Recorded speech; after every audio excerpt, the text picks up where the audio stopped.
Okay. Good afternoon to all. If anyone else is not joining, we can start the session straight away.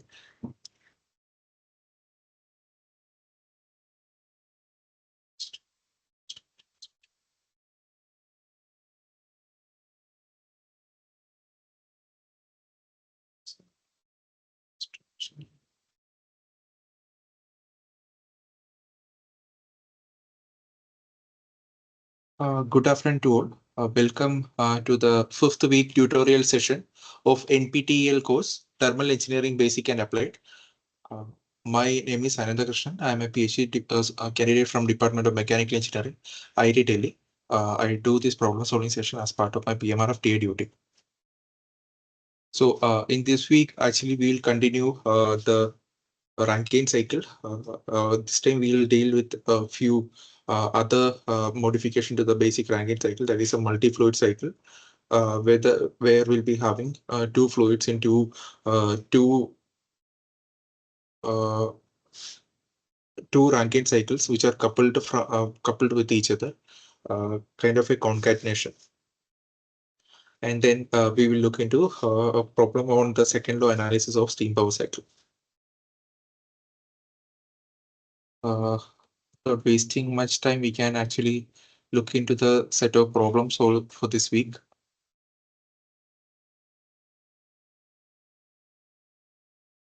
Look into the first problem. It's a multiple choice question. Which of the following statement is or are correct related to the desired properties of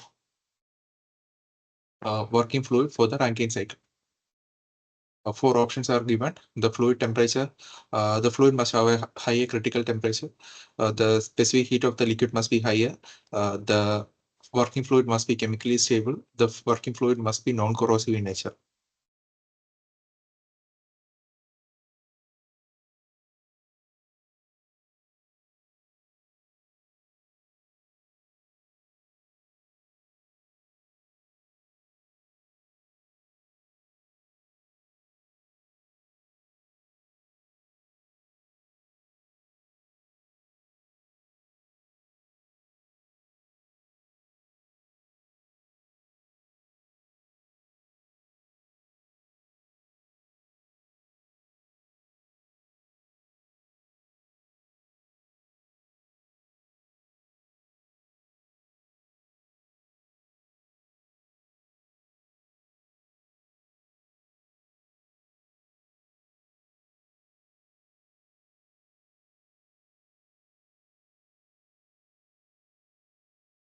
Which out of the following four is the right option?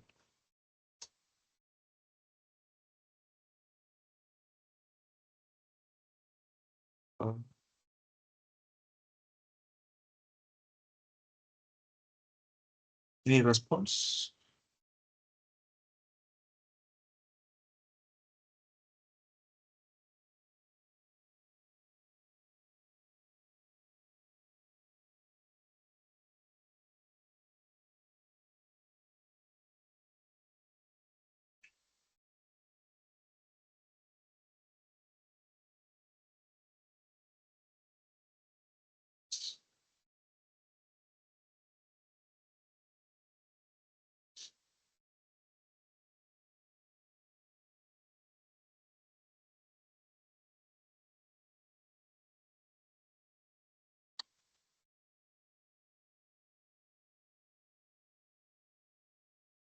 The four options given are the fluid must have higher critical temperature. So basically, the critical temperature is the point where if you consider a vapor dome, it's at the topmost point of the curve where the saturated vapor line and the saturated vapor curve as well as the saturated liquid curve will be higher. So if the fluid is having a higher critical temperature, that means that in most cases we can have in most pressure conditions we can have certain cases where the heat input occurs within the vapor dome. So what I meant to say is that if you try to draw a vapor diagram, on a TS plane.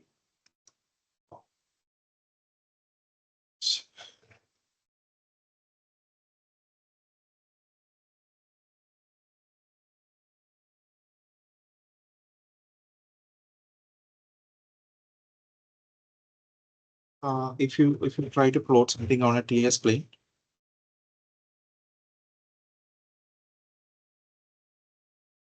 the vapor dome might appear like this. So this is a saturated liquid line, and this is a saturated vapor line. So this one. So if the corresponding critical temperature is very high, that means that more area will be covered in the two-phase region. So the main heat transfer occurs in the boiler in the two-phase region. So this is the Q input region. So once that is there, uh, the amount of heat that can be transferred can be significantly higher, because two-phase heat transfer coefficient is very much higher compared to a single phase heat transfer coefficient. So the more you operate in this region, the less the heat transfer resistance will be, and the better efficient the process might be. So so in that case, yes, we require a fluid that is having a higher critical temperature to satisfy this condition. So this is correct. So the first option is correct. So now we'll move to second option. The specific heat of the liquid must be higher. Yeah, this can be slightly tricky. So where exactly the specific heat of the liquid comes into picture? So if you're considering a Rankine cycle, so the liquid part will come wholly in uh, the pumping region and the starting phase where the heat transfer occurs. So this region as well as this region. So the pumping power part doesn't actually deal with the pumping power part doesn't actually deal with any CP as such. Then this is considered to be an isentropic process. So the total heat transfer in this process will be zero. And the other side where the CP can come into picture is where the pressurized liquid will be heated in the boiler, a portion of that. Basically, we prefer this to be as much low as possible, and this much should be as high as possible. A higher CP of the liquid means that the delta T part, the temperature difference part will be less. So we in order to actually go into the two-phase region, you'll require more heat transfer. So that is not at all preferred. So the more you go into the two-phase region, the better the efficient the process will be. So the heat transfer coefficient for the one single phase liquid will be very less. So basically, this is wrong. This is not at all required. So we actually need a higher delta T so that this fluid can easily reach this particular temperature. So if you consider this temperature to be T1 and this to be T2, in order to reach there, CP should be actually lower. So this is wrong. And then the third one, the working fluid must be chemically stable. Yeah, that is a general requirement of the working fluid. It should be chemically, it shouldn't break down at a higher temperature. So dissociation is a definite possibility at a higher temperature once it will be superheated. So once that happens, the chemical properties will be affected, and you'll not be able to get uh, the same heat transfer properties compared to the case where the fluid is chemically stable. So this is right actually. The working fluid must be non-corrosive in nature. Yes, that's a given requirement because we are dealing with turbomachinery items. So definitely yes, it must be stable. It must be non-corrosive in nature. So turbines and the pump blades and impellers, the turbine blades and the pump impellers must not be corroded in any case. So yeah, 1, 3, and 4 are the right answers for this case.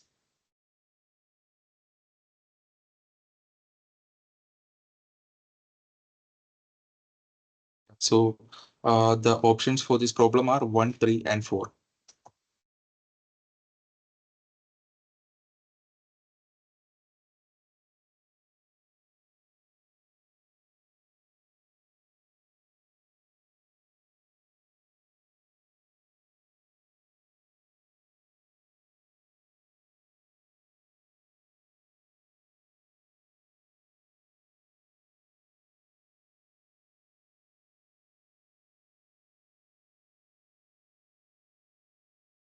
So now we can move into the second problem. Look into it. It's also a multiple choice question. It can be multiple select as well. Just look into it and try to solve.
So which of the statement these all are correct related to multi-fluid Rankine cycle?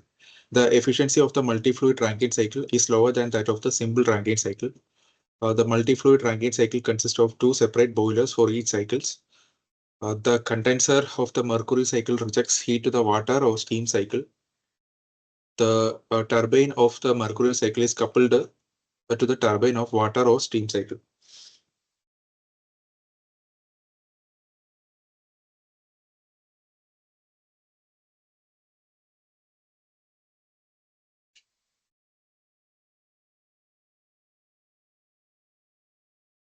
So which out of the four options are right?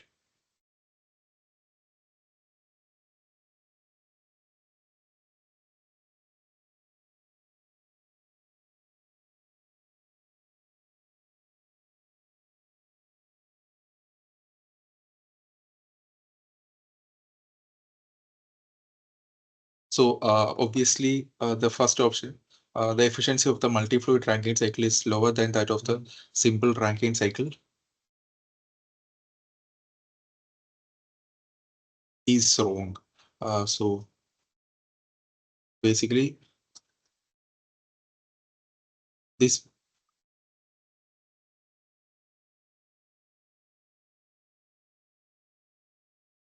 the efficiency of the multi-fluid Rankine cycle should be greater than that of the simple Rankine cycle. So what we are trying to do is that there will be two fluids in the multi-fluid Rankine cycle.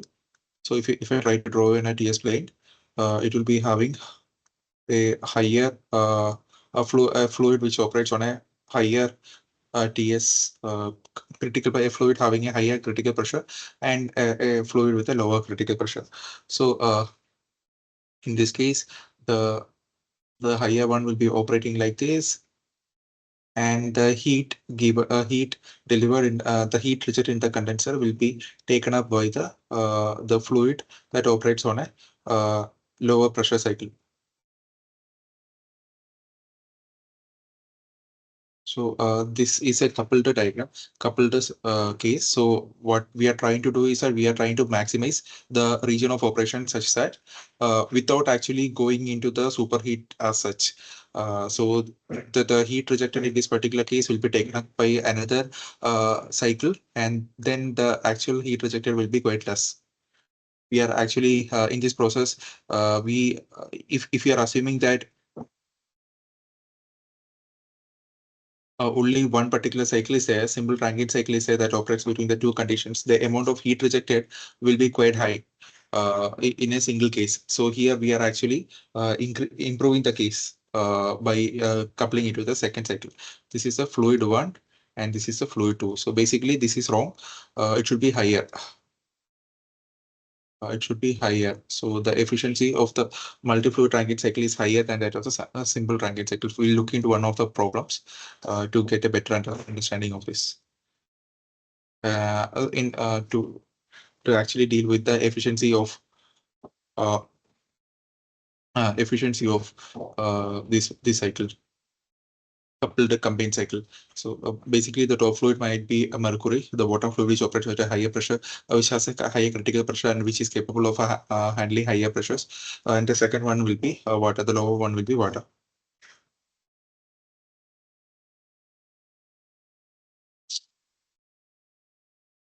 And we'll see a problem to see whether the efficiency of the system will be higher or lower compared to a normal case.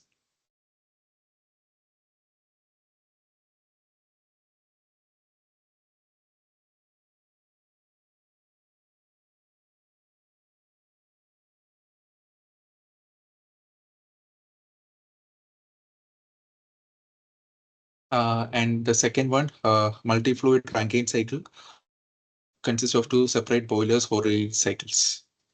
So what do you think? Do they have two boilers, or is there a coupling happening anywhere, somewhere in between?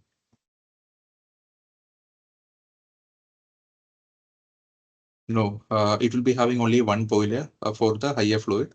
The heat rejected in the higher fluid will be taken care, will be taken in the through a heat exchanger. The heat rejected will be passed on to the apparent boiler of the lower fluid, but it's actually a heat exchanger that gives the heat, transfers the heat from the higher to the lower one. So this is actually wrong.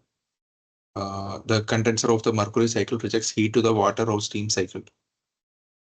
So the higher fluid will be water, higher fluid will be mercury, and it rejects heat to the water or steam cycle. This is right actually. The turbine of the mercury cycle is coupled with the turbine of the water cycle. No, it's wrong. These two turbines are not coupled with each other.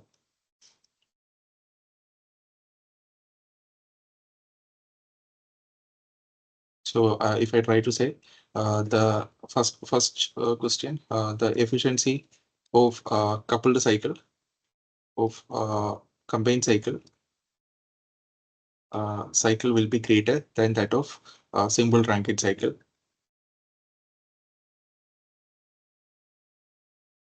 Basically, we are rejecting the amount of heat rejected is minimized in the case of combined cycle. So that is a reason why the efficiency increases. So first is wrong. The second one, it consists of no, there is a heat exchanger which transfers heat from the condensing process, condenser of top fluid to bottom fluid. So the second option is also wrong. The third one, the condenser of the mercury cycle rejects heat to the water or steam cycle. Yes, that is the right answer. And the top fluid will be mercury and bottom will be water, not vice versa, because the operating range of the mercury critical pressure will be higher compared to that of the water or steam cycle. The turbine of the mercury cycle, no, there is no coupling between HC and H2O turbines. Two different processes. So the only option in this case is option 3.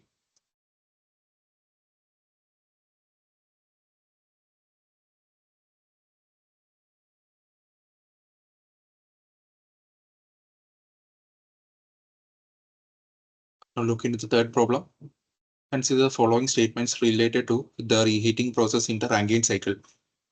The net work done will increase, the net work done will decrease, quality of steam at the turbine exit decreases, quality of steam at the turbine exit increases. Which of the following statements these are correct? 193, 194, 2 and 3, 2 and 4.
Increase. So first option is right. So second option will be straight away it's a reverse of this, so it will be wrong. Then the third option, quality of the steam at the turbine exit decreases. Fourth one, increases. This option is increases is the right one because we shift the cycle towards the right. That means that the quality improves. So option 1 and 4 are right. A straightforward problem. This is not related to multi-fluid cycle. It's a problem based on the previous week's Rankine cycle. Okay. Look into the fourth problem. In a binary cycle consisting of a mercury and water stream cycle, with increasing the efficiency of the water stream cycle, the overall efficiency of the cycle, straightforward problem, decreases, increases, remains the same, and none of the above.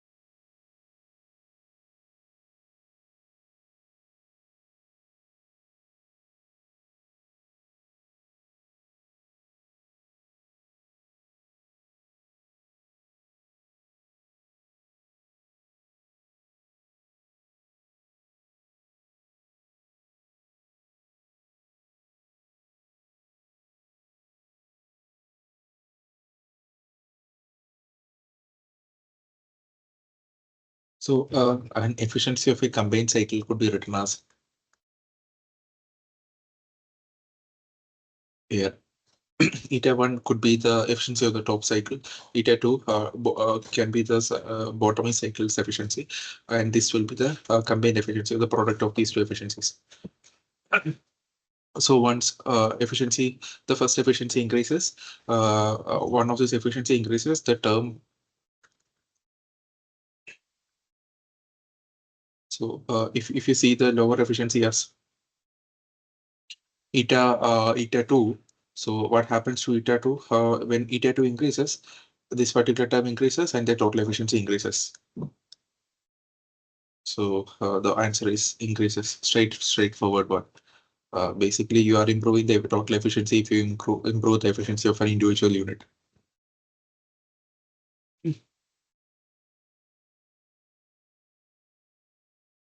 It's another problem on a reheating of the steam in Rankine cycle. Quality of the steam at the turbine outlet increases. Yes, straight away, you know that you have already seen. The net work done increases. Yes, the area under the cycle increases. So the network specific steam consumption decreases. Specific steam consumption is kg per kilowatt hour. So once the kilowatt hour, the network increases, the specific steam consumption decreases. So all the three are right. So the answer is 4. So it was a straightforward problem. Just want to show the good side of reheating on the steam brings into the table. It does not necessarily mean that the efficiency will increase in all the cases. It might not.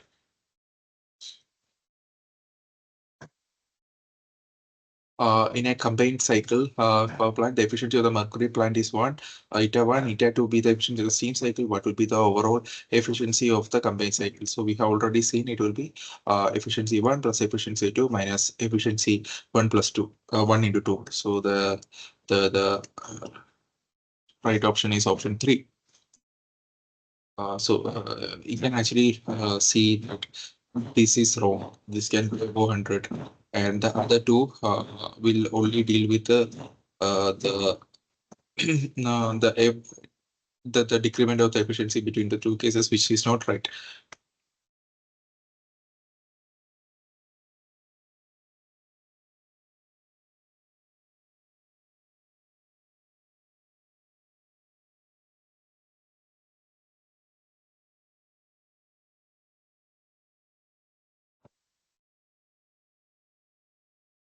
Option 6. The O3 third is the right answer.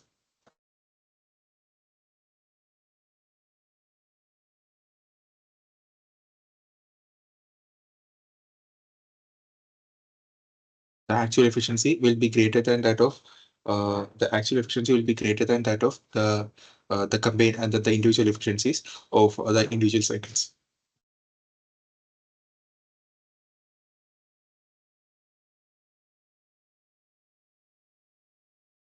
Now we can move into a problem. Look into it, and I'll also try to solve it in a couple of minutes.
So yeah, this is a combined cycle, a binary vapor cycle that operates on mercury and steam. A saturated mercury vapor at 4.5 bar is supplied to the mercury turbine, from which it exhausts at 0.04 bar. The mercury condenser generates saturated steam at 15 bar, which is expanded to in a steam turbine to 0.04 bar. We need to find the overall efficiency of the cycle, not from the equation of the individual efficiencies, but from the basics physics. If 50,000 and the question B, if 50,000 kilogram per hour of steam flows through the steam turbine, what is the flow through the mercury turbine? You need to look into the heat exchange that happens between the condensing section of the mercury cycle and the boiler section of the water cycle, steam cycle.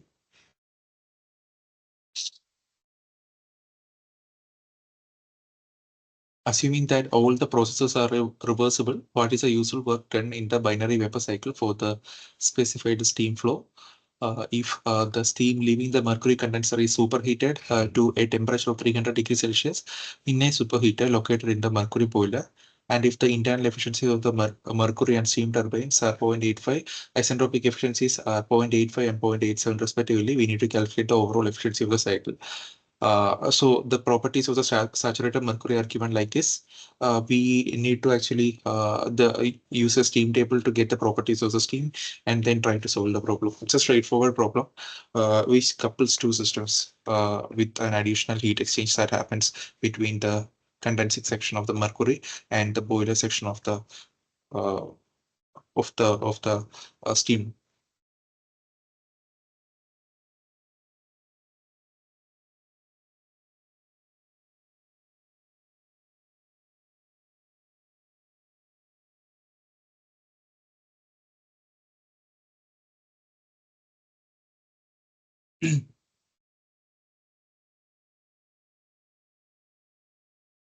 So we'll try to tackle the problem. It's a straightforward problem in a sequential manner. First of all, we'll draw the schematic, the processes on a TS plane, not the schematic.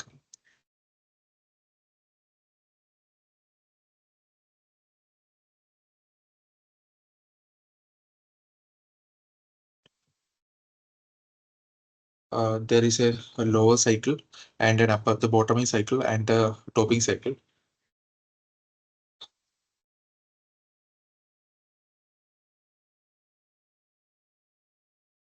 The bottoming cycle is H2O cycle. So with a reheating,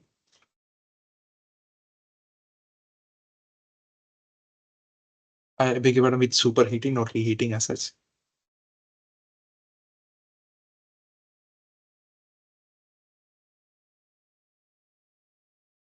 So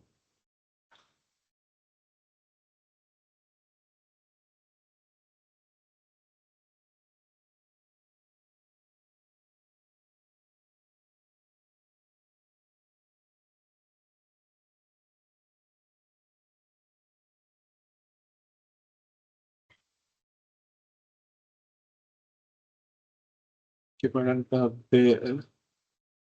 so the reheating part I might have confused in one of the previous problems. So this is the reheating, and this is the superheating section. So basically, so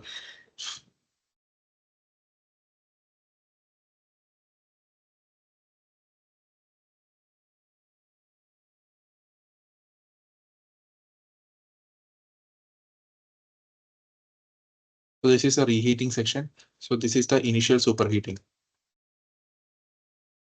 So, but the overall analysis remains the same. You push the cycle towards the right, and the quality improves. But the overall work output of the cycle also increase. Specific steam consumption decreases.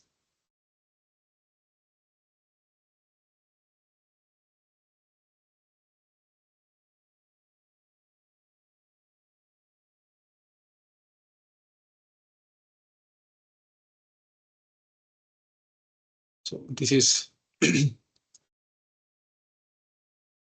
question 3. This is the correction that I had to mention the question 3. So there was a confusion. So this is the case.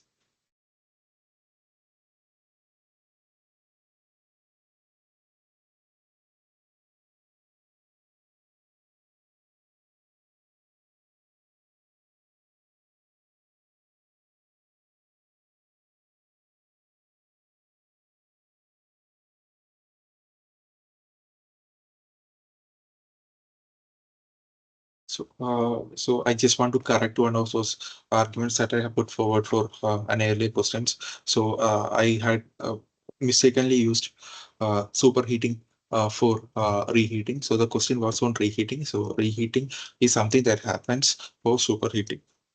So I had given an assumption for superheating. So the same assumption is valid for reheating as well, but the diagram might be different.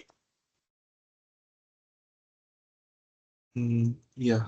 So for the H2O cycle,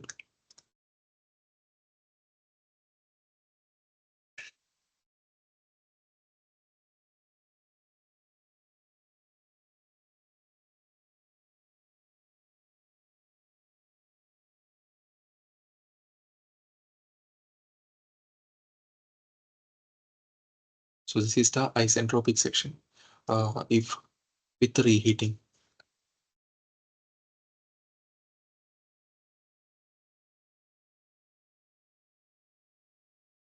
with superheating, I beg your pardon. Again, I am confusing between reheating and superheating, so it was a mistake. So if you take into account the efficiency, the actual output will be slightly towards the right.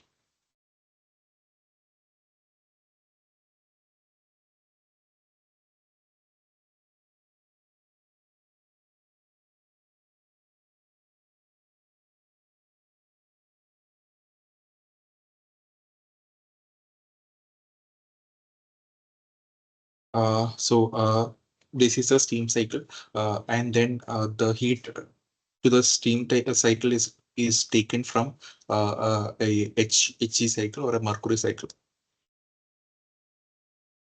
That will be having a higher critical pressure compared to that of water.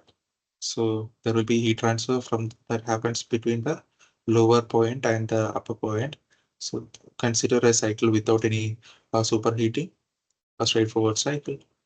Just a schematic of this case, the actual diagram, we can actually change the values once we know where exactly will be the boiler um, temperature and the pressure. So taking into consideration the isentropic efficiency of the turbine, the actual output of the turbine will be slightly shifted towards the right.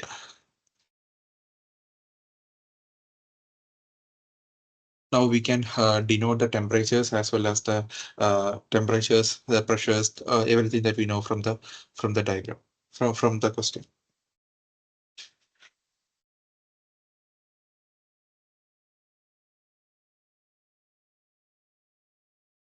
The question says the saturated mercury vapor at 4.5 bar is applied to the mercury turbine. So the 4.5 bar, this will be at the 4.5 bar. So corresponding to that, the saturation temperature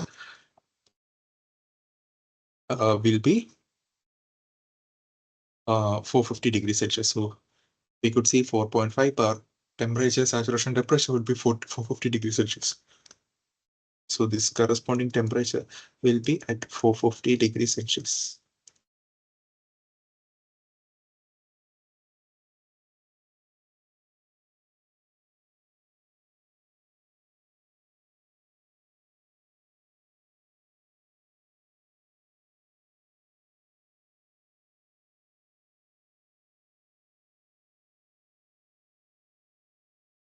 Then we do not know the mass flow rate of the mercury in the mercury cycle. So we can denote it by m dot. That will be the mass flow rate of Hg in the cycle.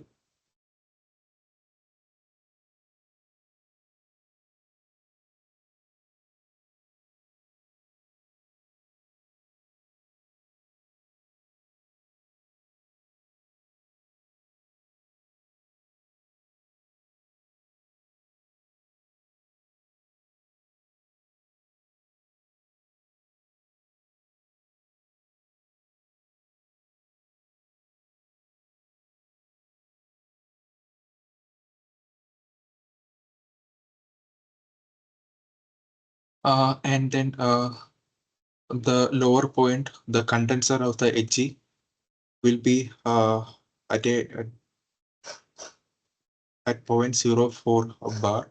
So corresponding to that, the temperature will be 216.9. So this temperature will be 216.9 degrees Celsius, corresponding to 0.04 bar, this particular portion. So these two temperatures we know right now. And then we can actually denote the points on the, we can actually denote the points.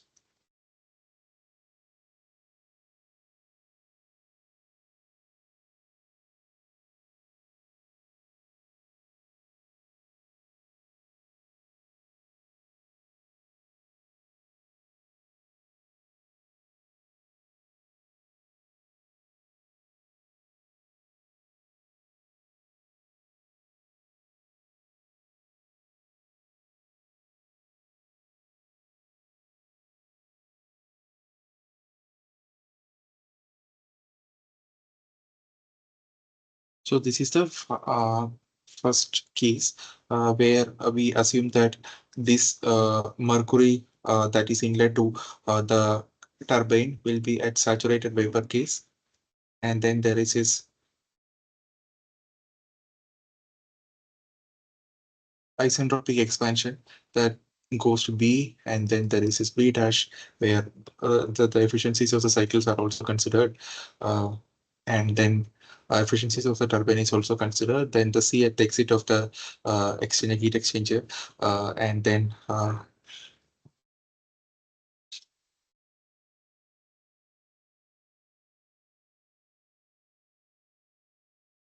D will be the pump output.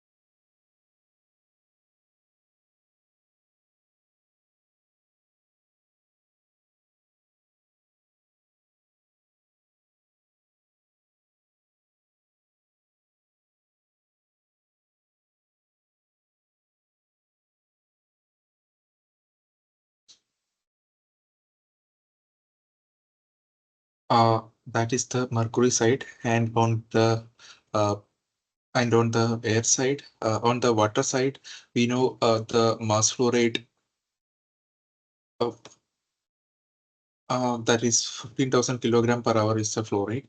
But in order to make a comparison, if 1 kg flows inside the steam table, corresponding to that, m dot will be the mass flow rate of the HG. So just a fraction. Uh, how much proportionally it will be increasing as a function of ratio. Mass flow rate of steam in the H2O cycle. So these two are given. These two are straightforward. Now, the topmost point of steam operates at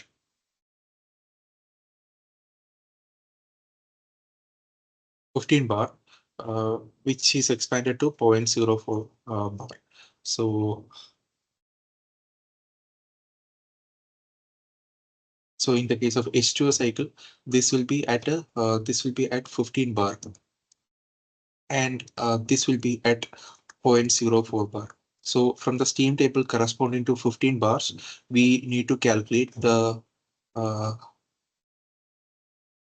corresponding to 15 bar, we need to calculate the saturation temperature. That will be the saturation temperature of this particular point.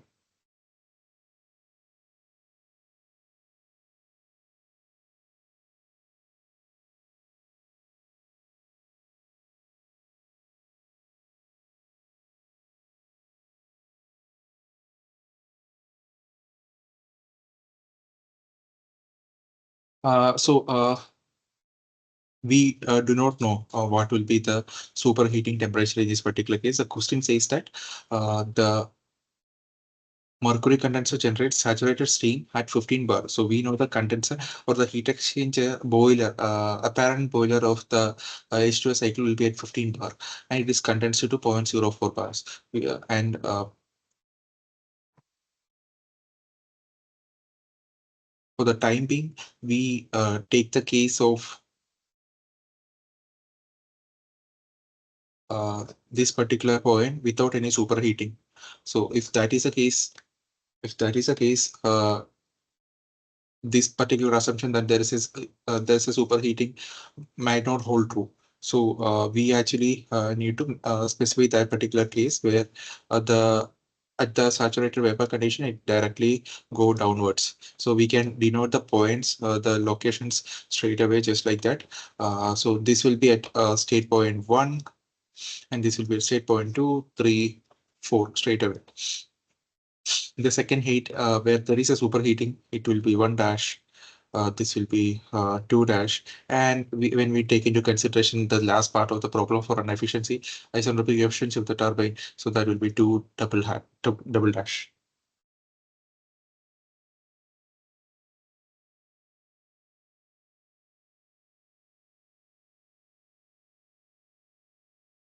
So we systematically, we sequentially try to solve the problem from the points we know. This particular temperature pressure will be 15 bar, and this will be 0.04. We only currently know only this much. So we start from the mercury side.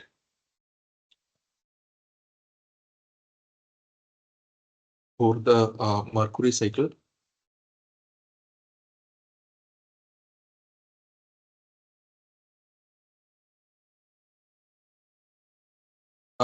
this particular point, we are not considering any superheating for the mercury side.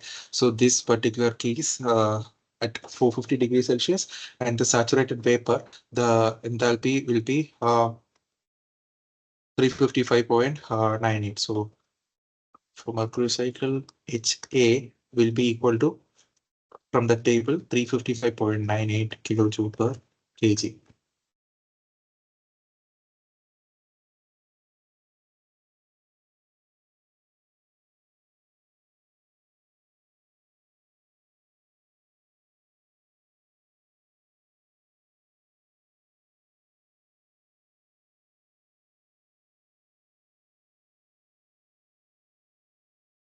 Now we need to move the assumption. We need to move into the exit of the turbine of the mercury cycle. So for that we require the entropy. So if you consider an isentropic process from A to B, the same entropy will be there for the B side as well. So for that we require SA, that is the entropy of point A, that will be given as 0.5397 Sg at point A, that is 0.5397 kilojoule per kg Kelvin. So if you see, that's an isentropic process from A to B, so that will be same as Sp. So that can be written as Sp is equal to the Sf plus X into Sfg at the point, at the pressure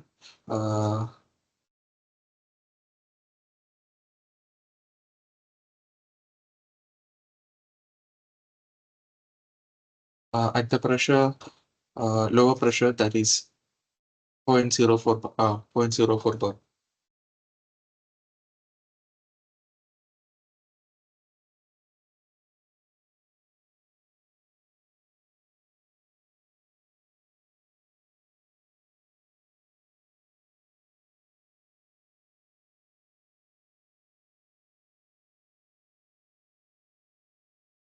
So SF plus XF, so from this we can calculate the value of X. So SF and SFG, you can actually get us for at the lower point, it is 0.08. And then SFG will be 0.6925 minus 0.0825. So while substituting the value straight away, we'll get it as X is equal to SB we know, SF and SFG we know from the table. So X is equal to uh,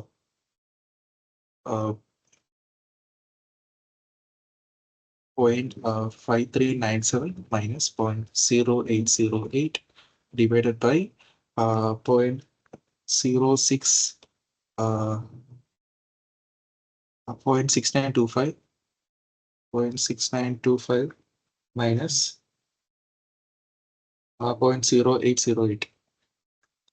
So this gives us the dryness fraction at the exit of the this turbine, this particular point. XP will be equal to XB will be equal to 0.75.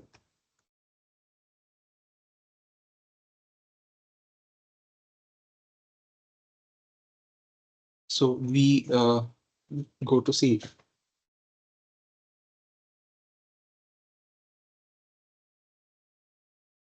XB. Now we need to calculate the enthalpy at the point B. So the same formula as that of the entropy. So that will be equal to HB will be equal to this 29.298 plus X into this minus this. So that will be 29.98 plus 0.75 multiplied by 29.87. That is a difference that will give 54.8 kilojoule per kg. So that is done. Now we need to calculate the work output of the turbine in the HE cycle. HE cycle, that will be equal to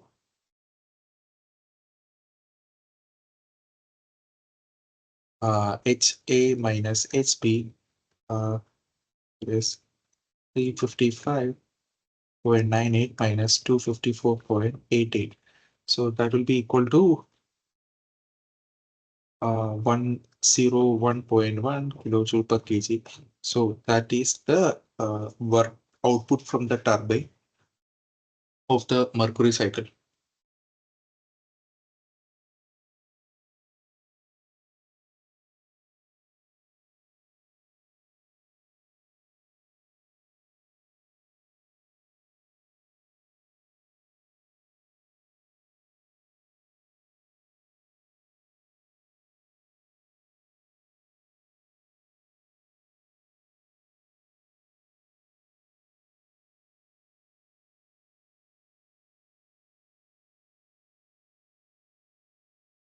So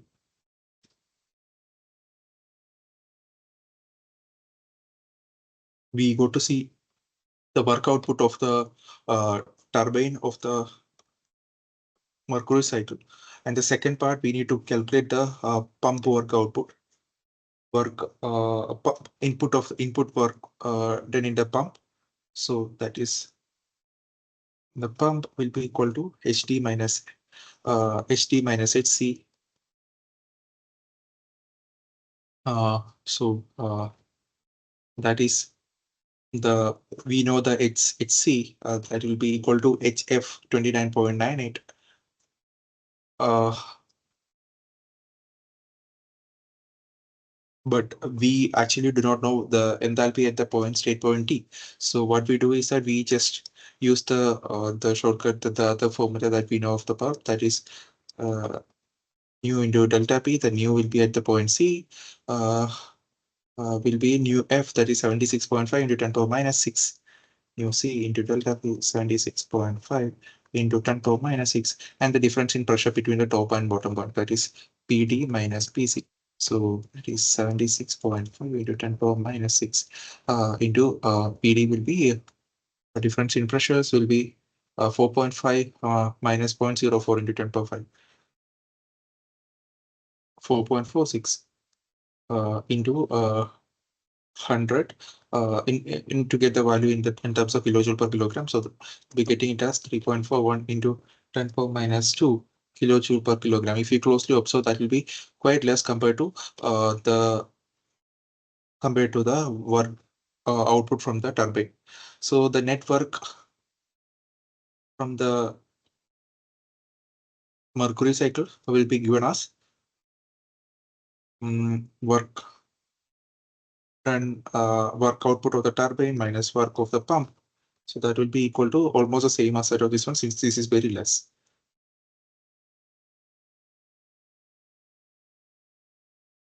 No, the first part of the problem, we need to calculate the efficiency of the cycle. So for that, we need to calculate the individual efficiency and uh,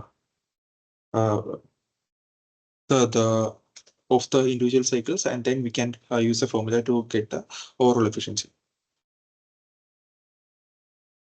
We can look into both the methods using the base formula as well as the energy balance of the system to get the efficiency. So that is done. Now the mercury cycle, if the heat input in this particular cycle will be HA minus HD. So we require the HD. So HD will be equal to work done in the pump, work input into the pump plus HA. So that is almost the same as that of HB itself, HC itself.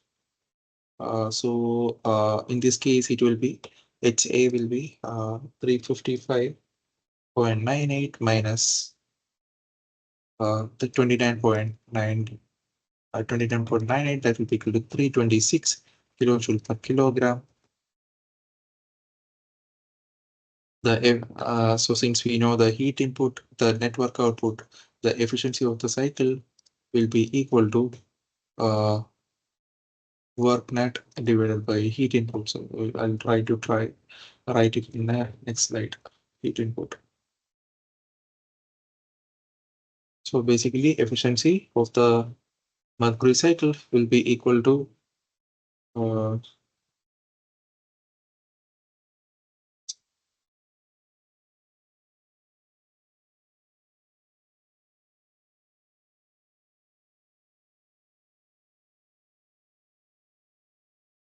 31%. So that is the efficiency of the mercury side. Now we can look into the efficiency of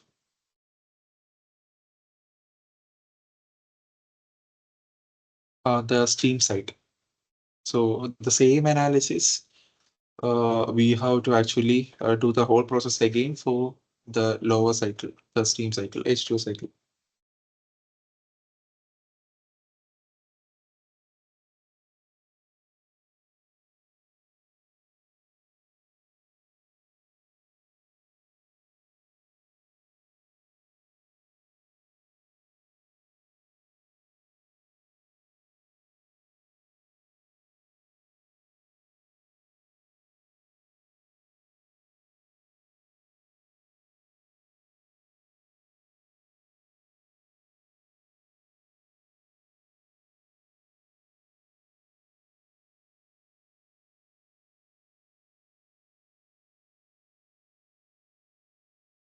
So we have to mechanically do the same the same thing again, the same approach.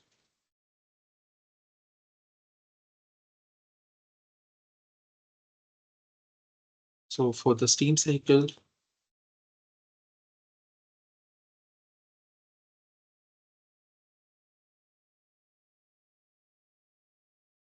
H1 will be equal to the enthalpy of this particular point where the saturated steam uh, without any superheats.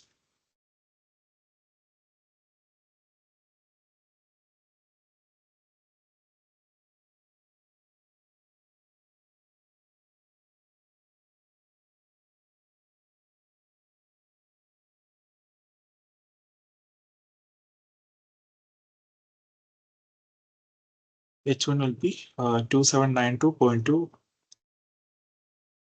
kilojoule per kilogram, and the saturated vapor condition corresponding to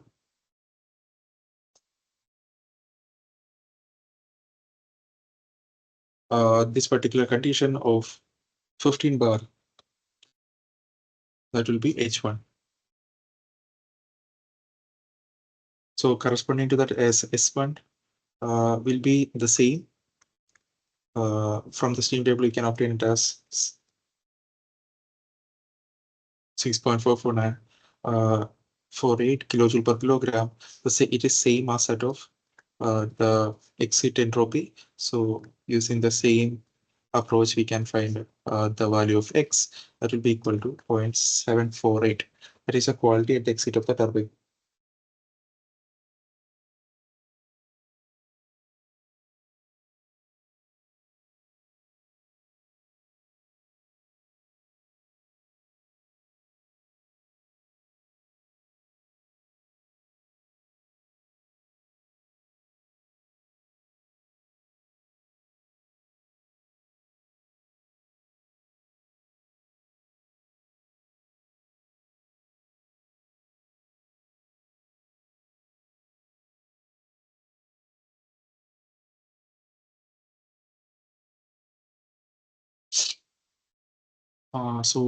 Using this, we can calculate the X 0.6748, and the corresponding H2 will be same HF plus X HFG corresponding to the pressure of 0.04 bar. So that will be equal to 1941 0.27 kilojoule per kilogram.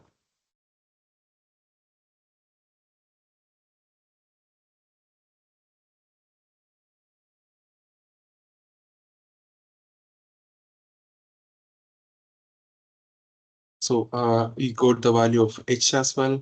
And now we calculate the work output of the turbine for the isentropic case without any superheat. H1 minus H2, that is 2792.2 minus 1941.27. That will be equal to 850.93 kilojoule per kilogram.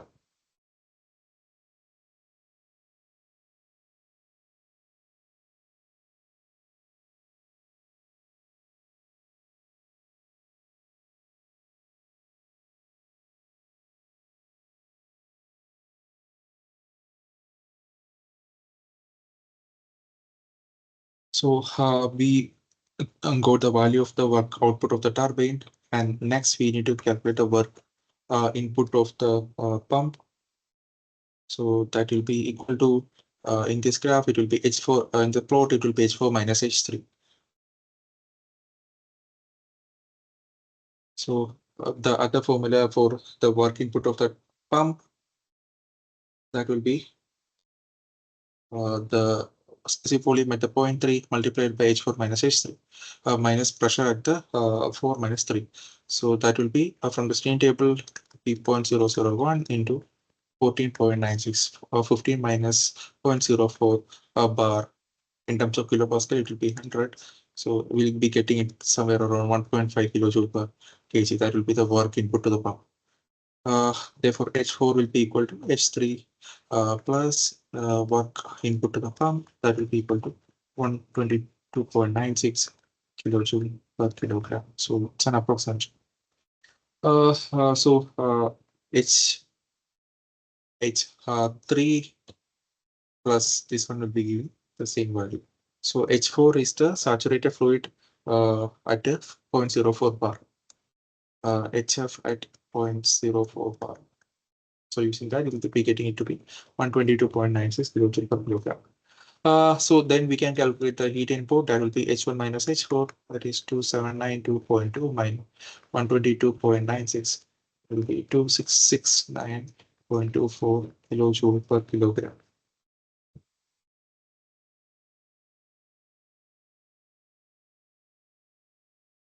Work net will be equal to 850.93. That is the work turbine minus work pump.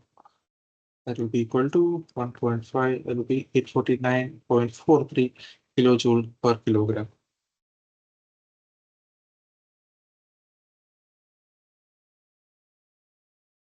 Therefore, efficiency of a steam turbine could be written as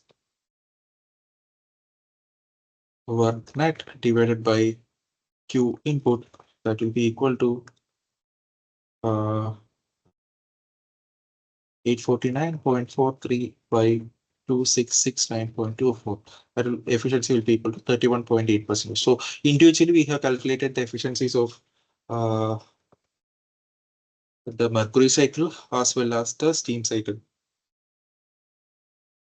Now we need to calculate the overall efficiency of the combined cycle. So overall efficiency of the combined cycle,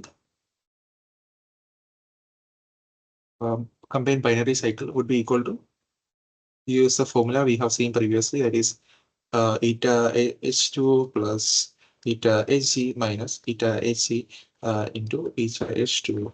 So substituting the values, it will be 31.31 plus 0.318 by, oh, it's 0.3, other way around. So point reduction 10.318 plus 0.31 minus 0.31 into 0.318. So that will be equal to 0.5294 or 52.94%. So this is the application of the formula.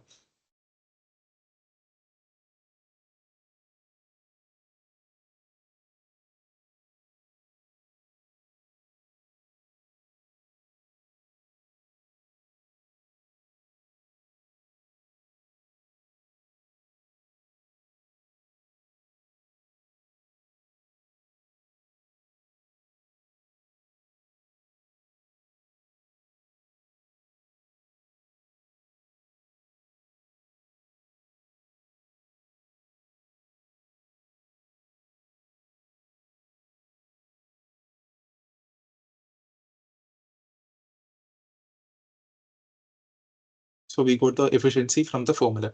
Now we'll look into another approach. How can we obtain this efficiency from straightforward energy balance? Alternative approach.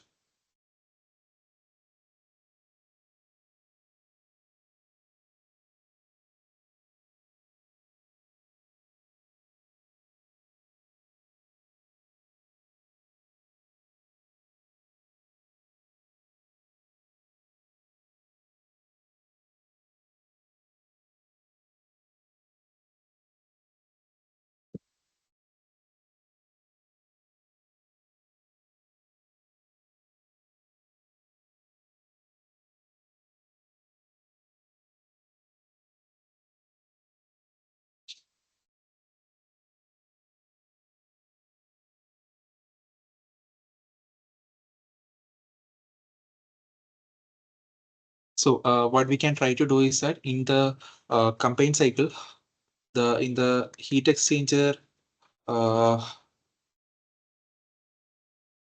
coupling the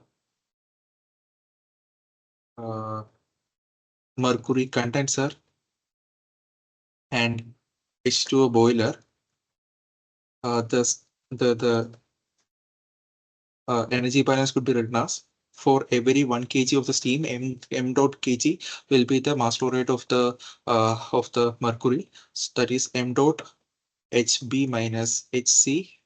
In this section, Hb minus Hc will be equal to 1 into H1 minus H4. 1 into H1 minus H4.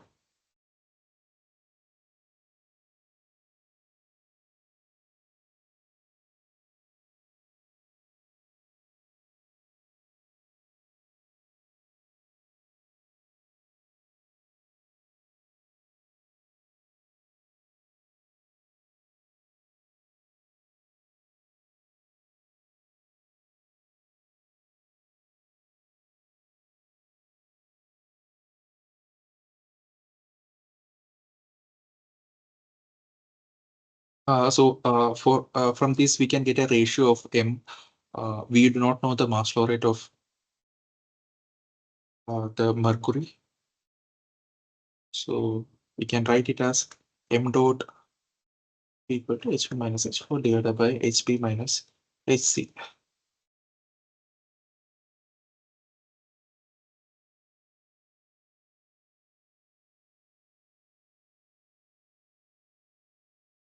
So that is done. So that will be the ratio of the mass flow rate. For every kg of steam, you'll be getting m dot of every kg of steam. You will be requiring m dot kgs of mercury. So this will be equal to 26 equal to for the I'm writing only the simplified value, so that will be somewhere around 11.87 kg for kg per second for every kg of steam.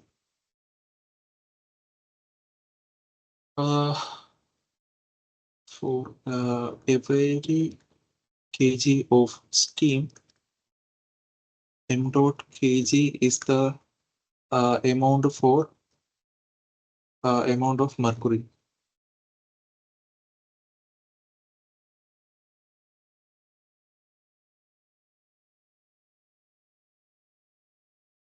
That is done. Now we calculate the in order to calculate the overall efficiency, we require the work net divided by the heat input. The heat input will be in the mercury. Work input will be equal to the total work uh,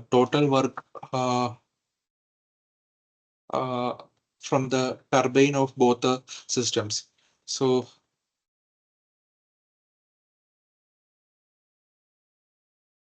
we can ignore the pump work. We have seen how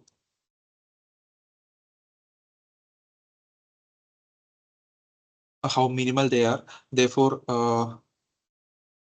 overall efficiency could be written as uh, net work divided by heat input. So that will be equal to ignoring the pump work, that will be equal to WT overall turbine work divided by heat input in the H2O cycle, in the mercury cycle. So the WT overall could be written as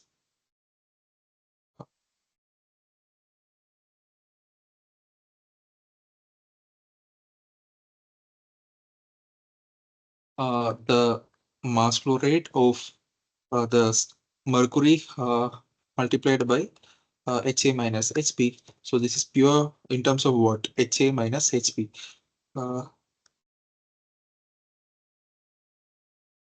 Plus 1 kg, 1 into H1 minus H2 in the steam turbine.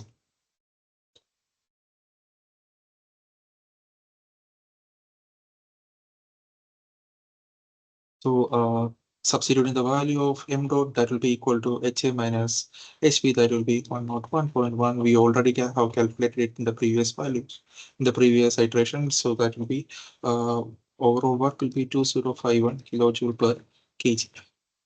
Uh,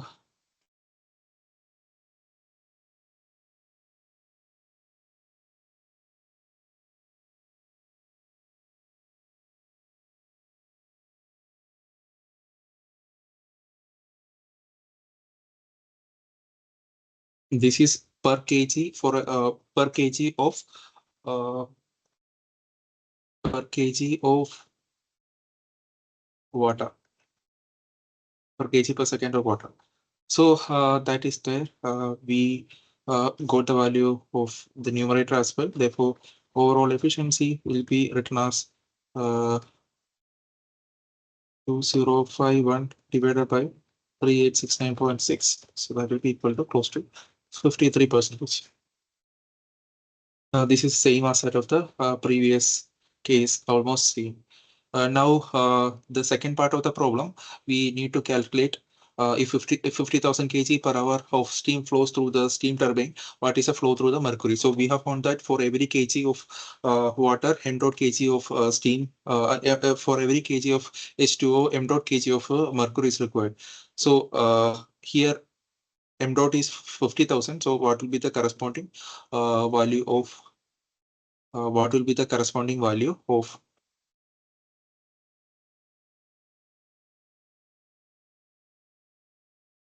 what will be the corresponding value of the flow through the mercury turbine. So it's a straightforward one. We know the ratio. We just use the ratio and calculate it. So option B, m dot, that ratio is 11.87. That is a ratio. Therefore,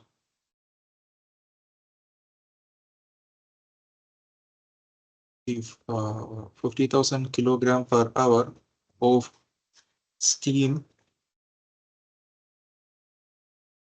flows through the steam turbine, the flow rate of mercury would be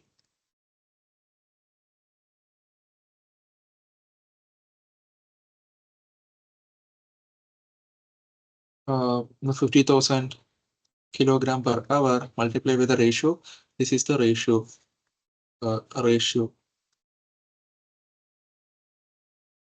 11.87. So that will be giving us 59.35 into 10 power 4 kilogram per hour.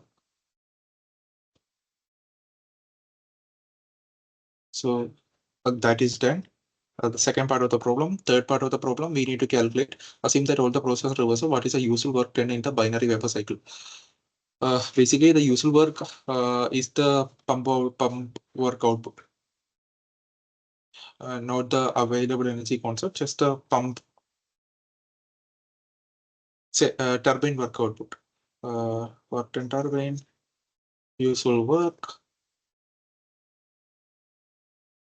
So WT total will be equal to, we know we have already calculated WT total in this particular case as 2051 kg of kilojoule per kg of water flow rate. We go to see the water flow rate as 50,000. So corresponding total work will be equal to 2051 kilojoule per kg multiplied by 50,000 kg per hour. So you'll be getting in terms of kg per hour as 4 kg per hour. So that is equal to 28.5 megawatt. That is the third part of the problem.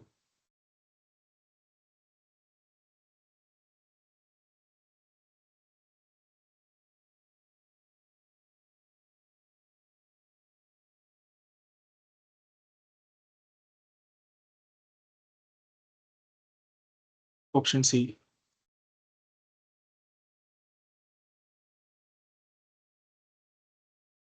Now we can move to the last part of the problem. we need to calculate if the steam leaving the mercury condenser is superheated to a temperature of 300 degrees Celsius in a superheater located in the mercury boiler, and if the internal efficiencies of the mercury and steam turbines are 0.85 and 0.87 respectively, we need to calculate the overall efficiency of the cycle. So we need to take into account the turbine efficiencies. That's it. It's a straightforward problem. We need to calculate the total work input, total work output, that is the new work required in the turbine. So since the efficiencies are involved, the actual values will be slightly different from the previous case. Obviously the efficiency will be lower than that of the previous case. For question D,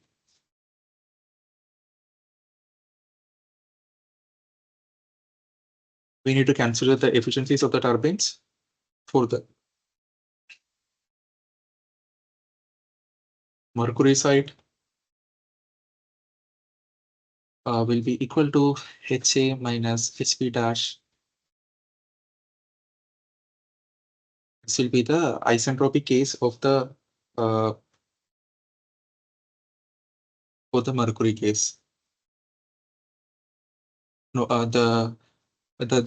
no, considering the isentropic efficiencies.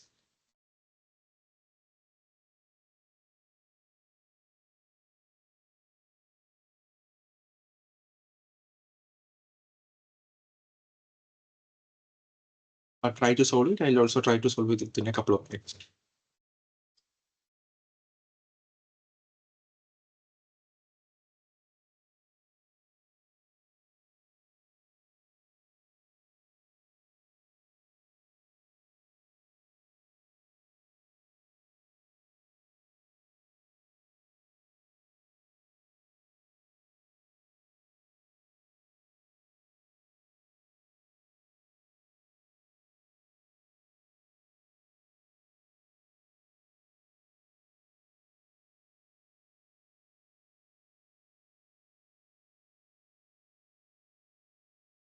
Sorry for the interruption. I hope you had tried to solve this. This is straightforward.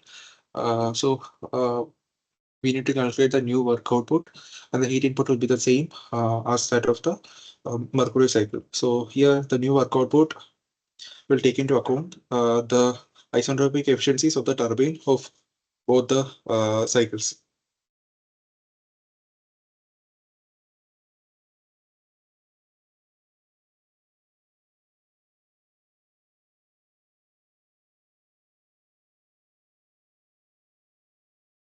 So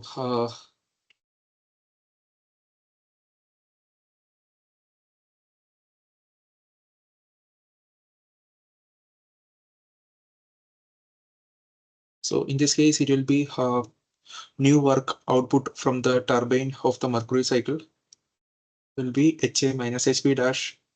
That will be equal to the isentropic efficiencies multiplied by 0.85 isentropic efficiency of the turbine of the mercury cycle multiplied by the original work.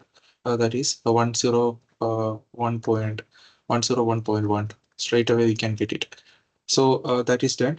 Now we can get HP dash from this. HP dash will be equal to uh, HA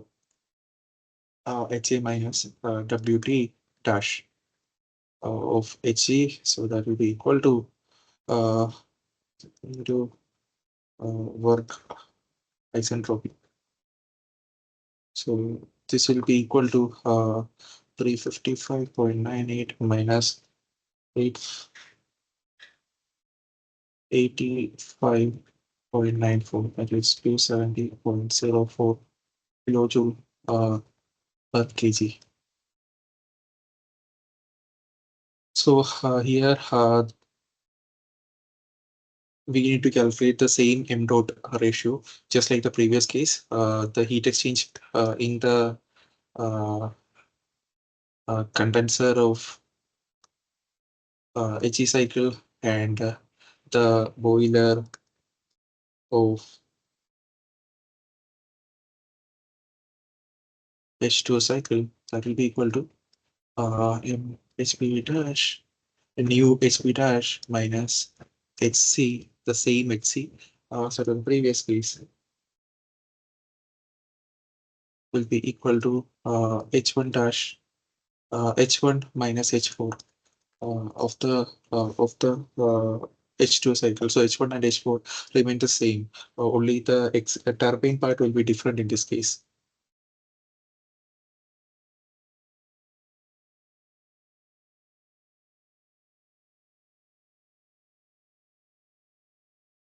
So here we can get the new M dash ratio as H1 minus H4 divided by HB dash minus HC dash. So this will be 269.24 divided by 240.06, that will be 11.12 kg. So that is a ratio of for every kg of kg per second of the steam m dot. The mercury flow rate will be 11.12 kg per second. So it's slightly different from the previous case. So the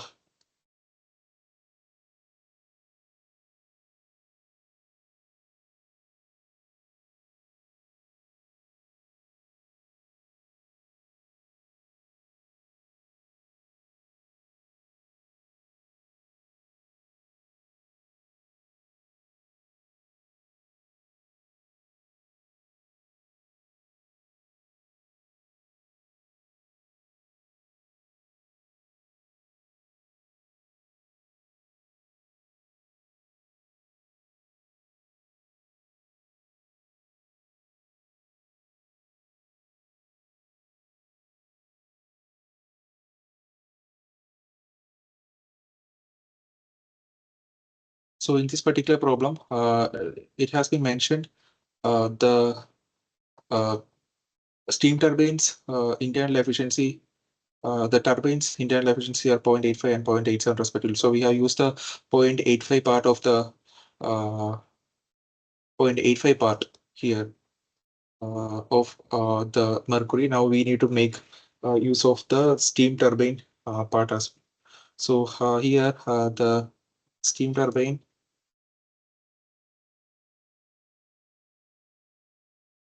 the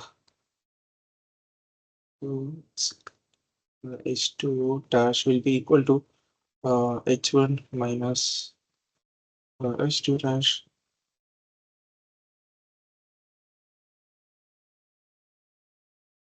So for that, we that will be equal to 0.87 times the higher efficiency, the higher enthalpy of the point in incoming to the steam turbine. That will be 307.3 minus.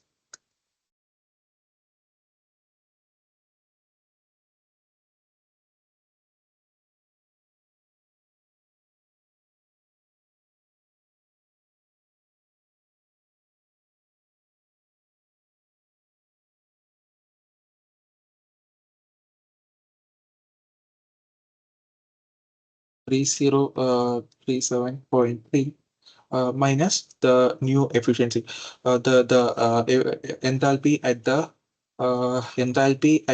lowermost point at the exit of the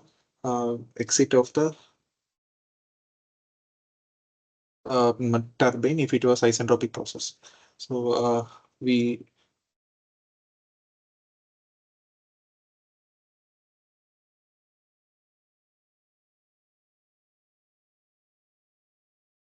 so in this particular case, there is a superheat of 300 degrees Celsius. So this particular temperature will be this temperature plus 300 degrees Celsius. Uh, so correspondingly, the superheat is 300 degrees Celsius for the second case. So that's why we have taken a new enthalpy of 3037.3 corresponding to the temperature and the pressure of 15 bar. New temperature and the pressure. So this will be 303 and we need to calculate the new isentropic efficiency at the point uh, at the point 2.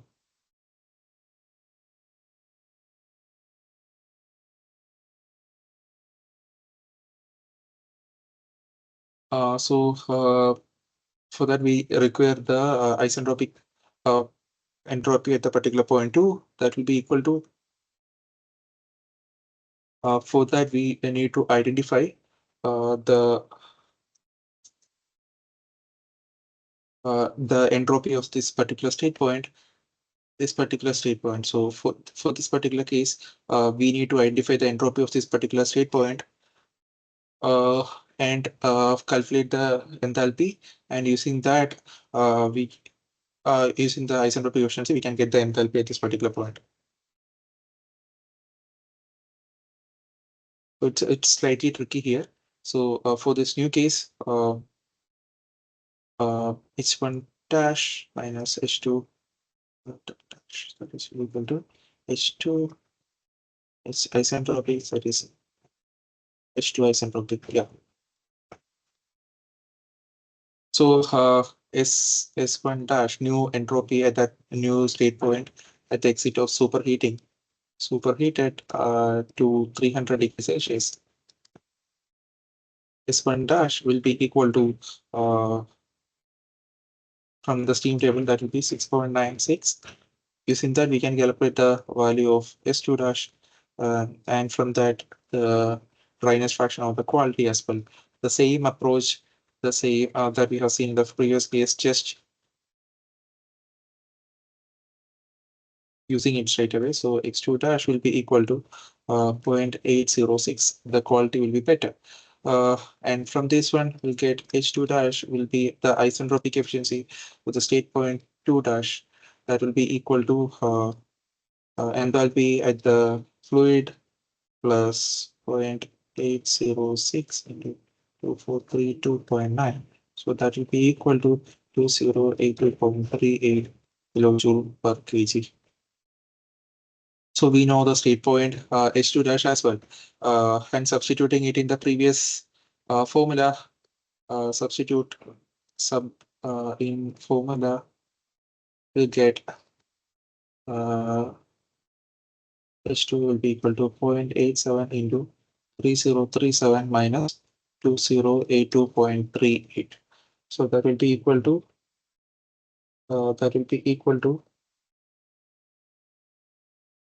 830.78 kilojoule per kg.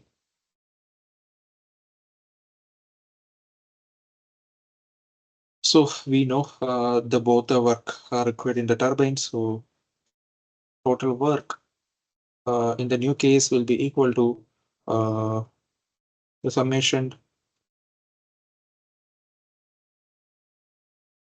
of these two works. So we know the ratio of the mass flow rate. So 11.82 multiplied by work output in the turbine in the mercury turbine plus 1 into 830.78. So that will be equal to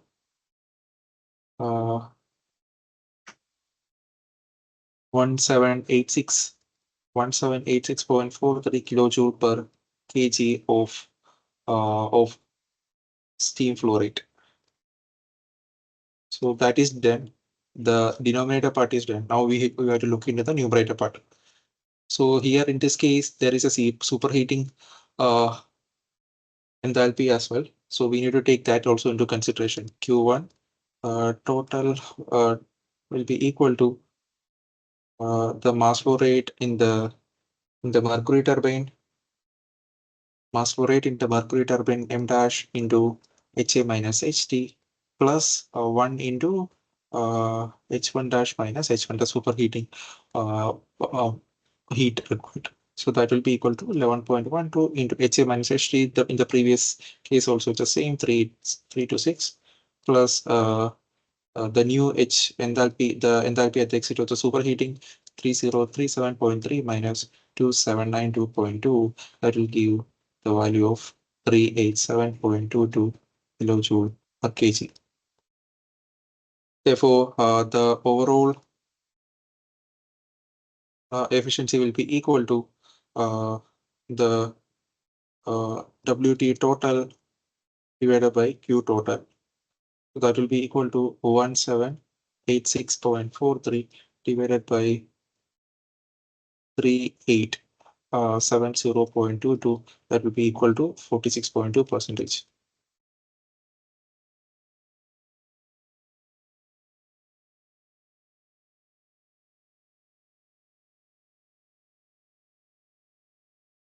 So this is a detailed problem of coupled cycle or coupled binary cycle, where mercury cycle will be the top cycle and steam cycle will be the bottom cycle. There will be heat exchange between the condenser of the mercury that will be taken up by the boiler of the water cycle. So in the first part of the problem, we have to determine the efficiency of the overall cycle from the formula as well as through the standard energy analysis. Energy balance approach, we have found out that, and then we need to determine uh, case where there is an isentropic efficiency of the turbines is considered, as well as a uh, superheating of this is also considered, or steam is also considered to 300 degrees Celsius. So a new case where the efficiency, we have just taken into consideration uh, the irreversibilities in the cycle, and we found out that the efficiency will be lower than that of the previous case. It's not a one-to-one comparison because there is a superheat also involved. uh, look into this last problem for today's session. It's an exergy destruction problem.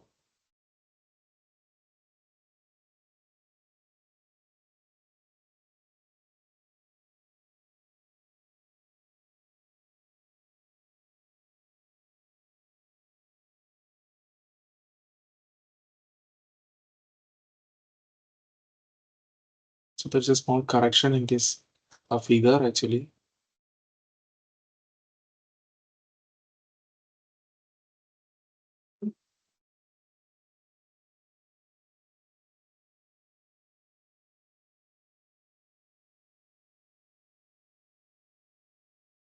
So here the pressure at this particular of this top cycle. Uh, so heat is transferred to the steam in a furnace at 800 Kelvin, and heat is rejected to a cooling medium at 300 Kelvin and 100 kilopascal. So yeah, this is actually right only. This is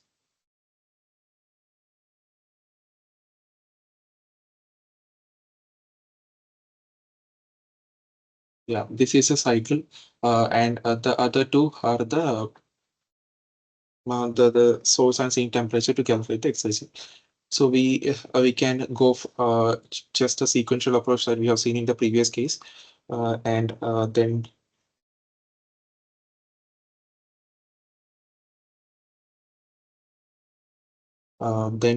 we can try to calculate the exergy that is associated with this particular case.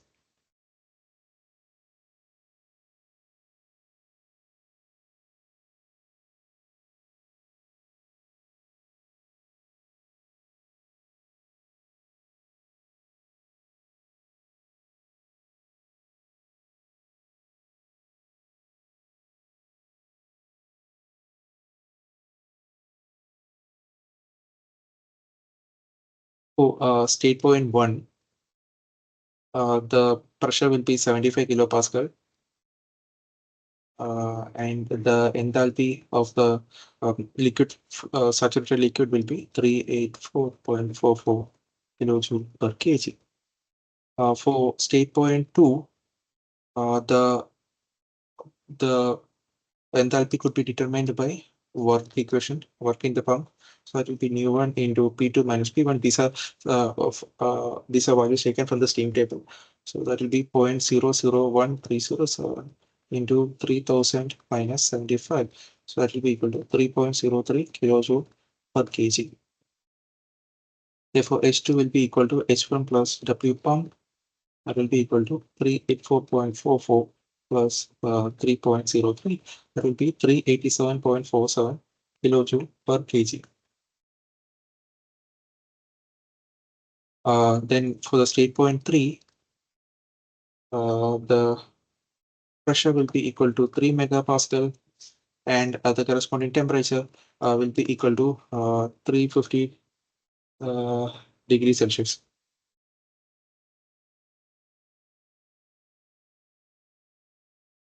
For the superheated steam enthalpy will be equal to 3116.1 kilojoule per kg, and S3 will be equal to 6.745 kilojoule per kg Kelvin. For this 3.4,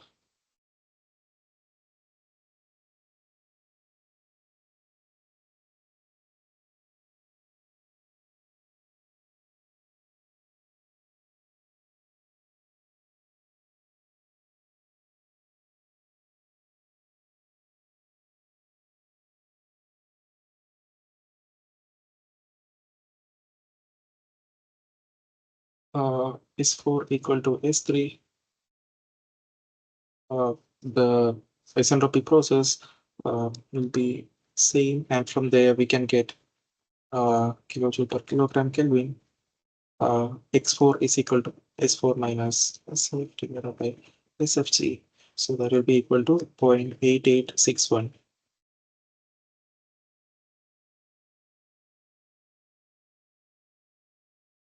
Therefore, H4 will be equal to HF plus X4 HFG.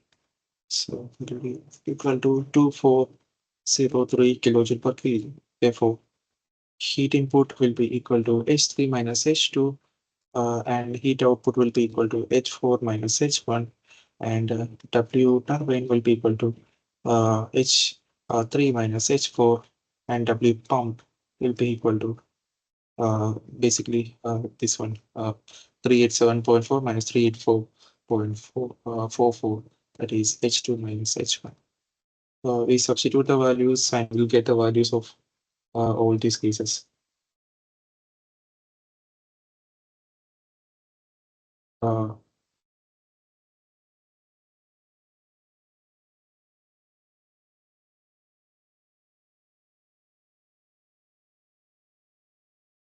Heat input will be equal to 2728.6 kilojoule per kg.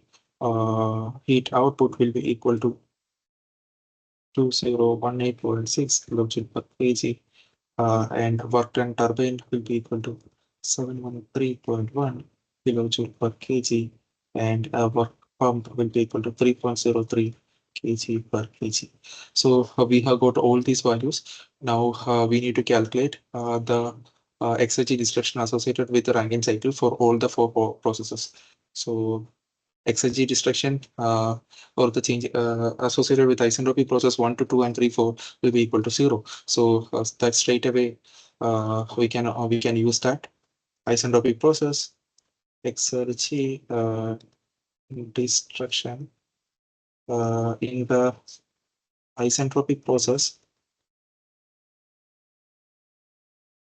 equal to 0. Therefore, x34 equal to 0 and x12 destruction will be equal to 0.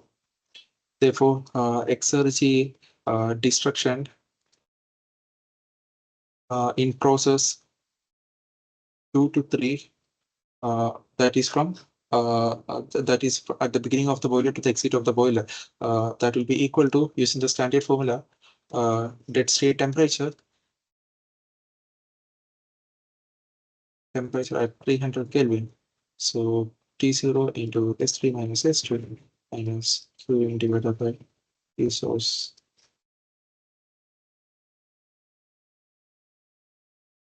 T0 into delta S, the total deltas of the process.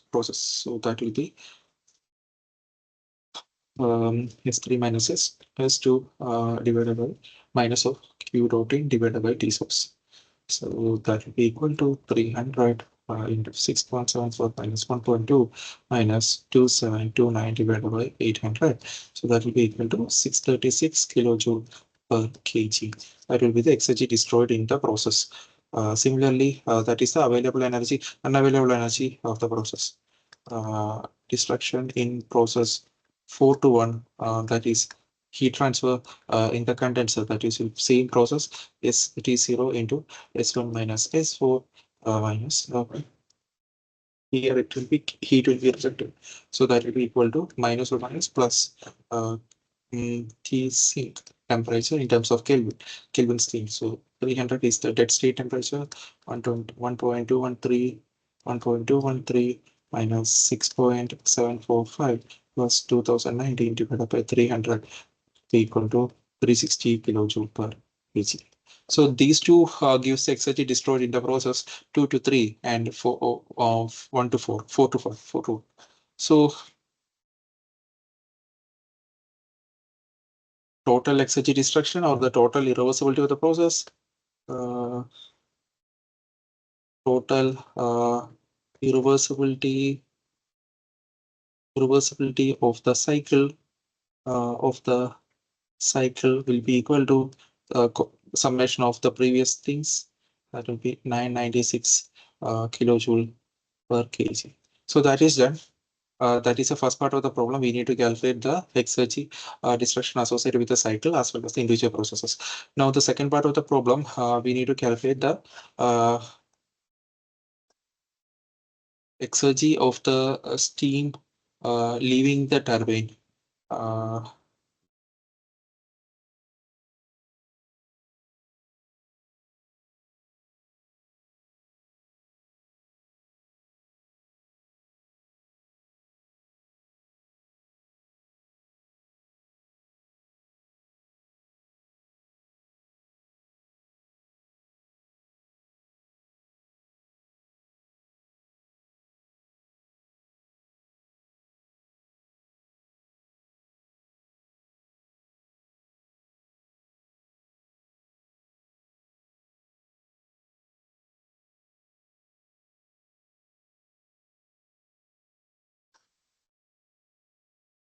So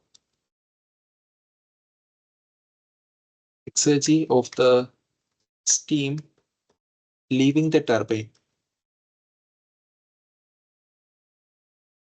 that is psi4. So using the standard formula during the turbine, we know the state point 4, and if it is actually expanded to the dead state, what will be the so in order to calculate the available energy or the exergy of the process, we actually expand the process till the dead state and calculate the work reversible work of the process. So that will be H4 minus H0, the standard formula, minus T0 into S4 minus S0 plus we neglect for the time being the contribution of kinetic energy as well as potential energy. So only these two, entropy as well as the enthalpy, contributes to the exergy. So this will be straightforward. We know the value of H4 we have calculated previously. H0, this is something that I haven't done till now. So H0 is actually the enthalpy of the corresponding to 300 Kelvin and 100 kilopascal. So that will be this much 113.3 and T0 will be equal to 300 Kelvin and S4 6.6 6.74. We have already calculated S0 is dead state entropy, that is 0.395 corresponding to 300 Kelvin and 100 kilopascal, 0.395. Substituting that, we'll be getting it as 2403 minus 300 into 6.74 minus 0.395. So the value will be 2290 minus of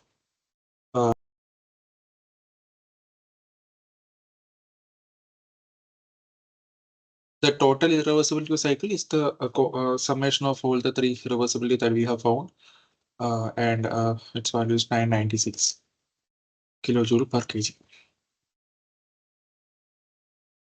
That completes the set of questions I have for this week. This week we have seen a few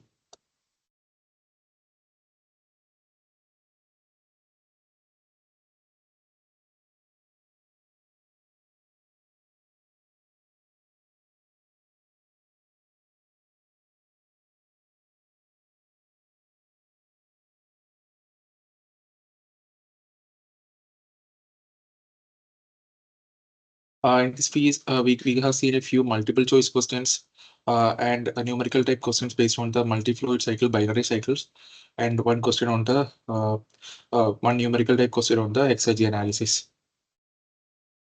So if you have any doubt, you can post those doubts in the course forum that is available on the course website. We'll meet next week with a continuation of this one, and mostly the next week we'll be looking into uh,